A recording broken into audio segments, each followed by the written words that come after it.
템으로 유명한 중국 1년간 군사력은 과연 얼마나 바뀌었을까요?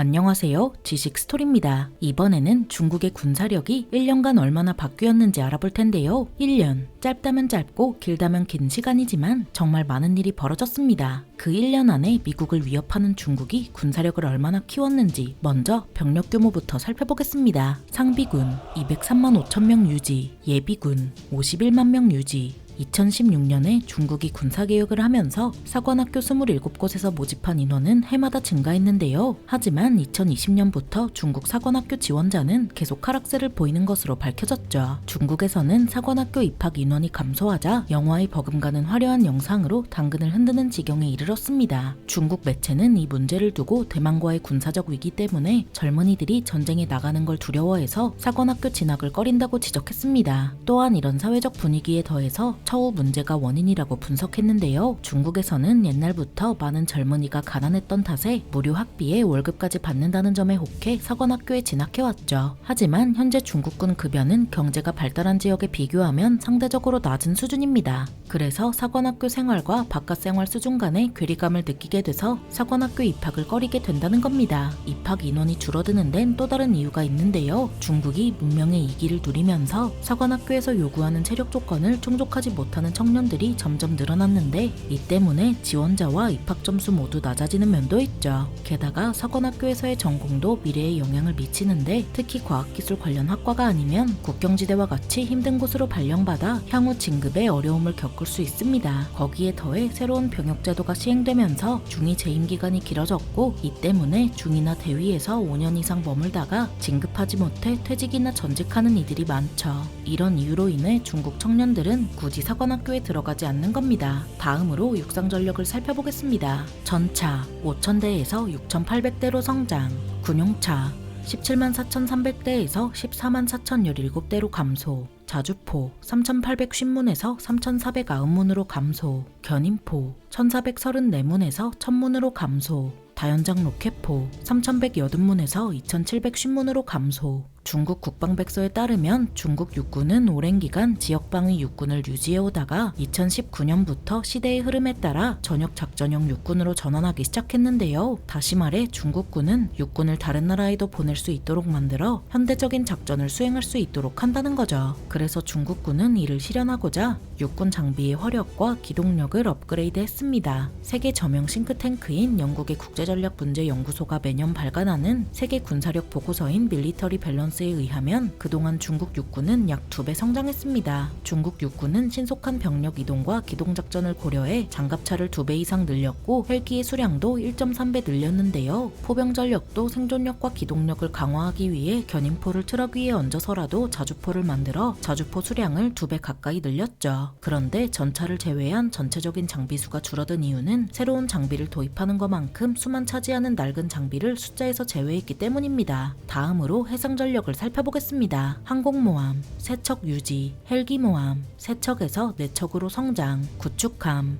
49척에서 50척으로 성장, 호위함, 42척에서 47척으로 성장, 초계함, 72척 유지, 고속정, 150척 유지, 소해정, 36척 유지, 잠수함, 61척 유지. 중국 해군은 나라가 성장한 만큼 중국의 이익을 보호하고 다양한 해양 위협과 도전에 대응하기 위해 원해 방위형 해군으로 전환했는데요. 쉽게 말해 미 해군과 맞먹겠다는 거죠. 이를 위해 중국은 먼바다에 대한 작전 능력 강화에 중점을 둔 장비를 많이 도입했습니다. 중국 해군에 주력함으로써 대잠, 대함, 대공 능력을 갖춘 최신 구축함인 052D형 구축함과 055형 구축함 등은 중국 해군이 먼바다에서 작전을 수행하는데 중요한 역할을 맡고 있습니다. 이런 구축함에 더해 항공모함 3척이 배치되면서 항공전력도 크게 강화되었는데요. 함재기 수량이 100단위로 늘어난 동시에 대잠 작전과 해상 감시 임무를 주로 수행하는 대잠 초계기 KQ-200, 조기 경보기인 KJ-200, KJ-500 등을 도입해서 중국 해군의 해양 감시 능력을 업그레이드했죠. 여기에 상륙작전 능력도 키우고자 다른 나라로 치면 해병대인 해군 육전대를 더 많이 편성하고 071형 도크형 상륙함과 헬기 탑재 075형 대형 강습 상륙함 등 최신 강습 상륙함도 갖췄습니다. 다음으로 항공전력을 살펴보겠습니다.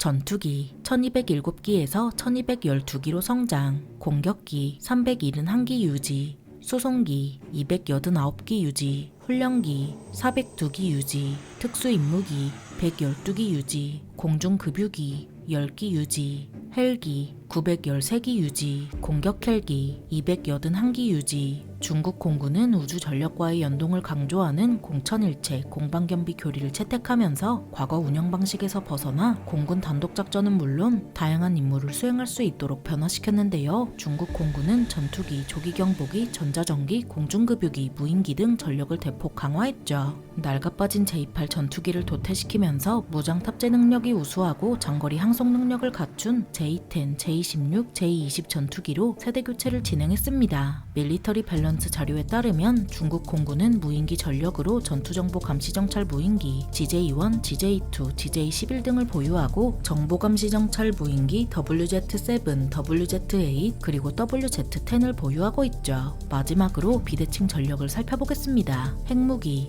600발 이상 배치. 중국은 2035년까지 핵무기를 1500발 이상 배치할 것으로 예상되는데요. 그만큼 중국의 핵전력은 빠르게 힘이 붙고 있죠. 중국의 대륙간 탄도미사일 수는 이미 2023년에 130기를 넘었고 괌, 인도, 일본, 러시아, 한국을 대상으로 서로 핵이나 전략무기를 못쓰게 준중거리 탄도미사일의 성능을 개량해 배치했습니다. 중국의 패권 경쟁을 고려했을 때 중국의 핵전력이 강화되는 건 미국과 그 동맹 및 협력국을 위협할 뿐만 아니라 한국에게도 직접적인 위협이 됩니다. 그 이유는 중국과 국경을 맞댄 북한으로서는 중국이 위협으로 느껴지지 않을 만큼 핵탄두를 보유할 수밖에 없기 때문인데요. 쉽게 말해 중국이 핵무기를 늘리고 있으니까 북한도 핵무기를 늘려서 밸런스를 맞추겠다는 거죠. 아산 정책연구원과 랜드 연구소의 공동 연구 결과를 바탕으로 북한의 핵 보유량을 예측하면 북한은 2047년까지 최대 500발의 핵무기를 생산할 수 있다는 게 밝혀졌습니다. 이렇듯 중국이 공격적으로 나올수록 같은 권위주의 국가인 북한도 가만히 있을 순 없는데요. 중국이 주변 나라를 견제하기 위해 핵 보유량을 1000발 이상으로 끌어올리면 북한도 핵무기를 늘리는 것뿐만 아니라 중국의 전략을 그대로 따라갈 수도 있죠. 즉 북한이 핵으로 한국을 노리듯 핵으로 미국 본토를 노리는 전략을 통해 한반도에 대한 미국의 영향력을 낮추려 할 수 있습니다. 최악의 상황은 그냥 따라하는 걸 넘어 북한과 중국이 핵 협력 구도를 형성하는 건데요. 핵무기 기술 이전이 현실적으로 제한되더라도 최소한 중국은 미국에 대한 걸 북한과 공유하면서 미국에 대한 방패로 삼는 건 충분히 가능한 일이죠. 이렇듯 중국은 실제로 상당히 위협적이지만 중국군에 대한 비리를 지적하면서 본질이 가려지기도 합니다. 미사일 연료를 사용해 허거를 만들어 먹는다느니 미사일 연료 대신 물이 채워져 있다는 등 중국군의 단면을 확대 해석하는 건데요. 이렇게 중국군 전체를 깎아내리는 보도가 중국군에 대한 선입견으로 굳어지고 이를 비판 없이 받아들인다면 중국군을 객관적으로 이해하고 정확히 평가하기 어려워지죠. 중국은 최근 군사력에 많은 투자를 해서 대만을 넘어 미국과 경쟁하고 심지어 드론 관련해서는 미국을 위협할 정도입니다. 우크라이나 전쟁에 쓰이는 드론 대부분도 값싼 중국산 드론이 많은데 중국이 이를 바탕으로 여러 데이터를 수집하면 향후 엄청난 위협으로 돌아올 수 있습니다. 중국이 부패한 것도 사실이지만 그렇다고 마냥 태무처럼 여길 수는 없죠. 중국의 군사력이 1년간 얼마나 바뀌었는지 알아봤는데요. 영상이 유익하셨다면 구독과 좋아요 부탁드립니다. 감사합니다. 지식스토리였습니다.